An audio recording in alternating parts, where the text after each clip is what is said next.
தலைப்பு: காலக்கட்டையின் குறிப்பேடு.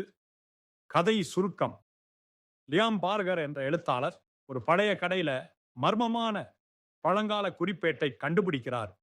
அந்த குறிப்பேட்டுல விசித்திரமான குறியீடுகள், பாதியாக எழுதிய பதிவு மற்றும் அதன் அட்டையில பொறிக்கப்பட்ட ஒரு வேடிக்கையான கைடிமர் உட்பட இருக்கிறது. ஆச்சரியத்துடன் லியாம் அதை வீட்டிற்கு கொண்டு வந்து குறிப்பேட்டில் எழுதிய தேதியில கைடிமரை சுழற்றினால் அவர் அந்த நேரத்திற்கு பயணம் செய்ய முடியும் என்பதை உணர்கிறார்.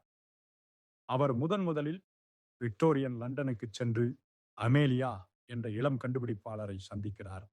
அவர் மின்சார சாதனத்தின் ஆரம்ப வடிவத்தை உருவாக்க முயற்சிக்கிறார். அவரது திறமை மற்றும் துணிச்சலால் ஈர்க்கப்பட்ட லியாம் எதிர்பாராத விதமாக அவருக்கு ஊக்கம் அளிக்கிறார். இதனால் வரலாறு சிறிது மாறுகிறது. குறிப்பேட்டின் சக்தியை புரிந்து கொண்ட லியாம் மாறி மாறி கால பிரிவுகளில் பயணிக்க ஆரம்பிக்கிறார். புகழ்பெற்ற ஆளுமைகளை சந்திக்கிறார். முக்கியமான வரலாற்று நிகழ்வுகளை காண்கிறார் மற்றும் எதிர்காலத்தையும் சென்று பார்க்கிறார்.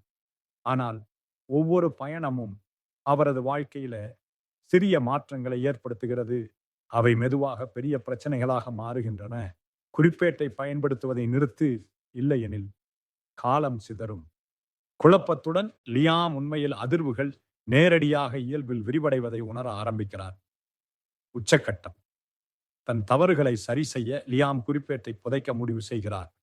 ஆனால் குறிப்பேட்டின் சக்தி தடை செய்கிறது. அவரை ஒரு இறுதி பயணத்திற்கு அழைக்கிறது. குறிப்பேட்டை உருவாக்கிய மூதாதையரை ஒரு பழங்கால நாகரிகத்தில் சந்திக்க.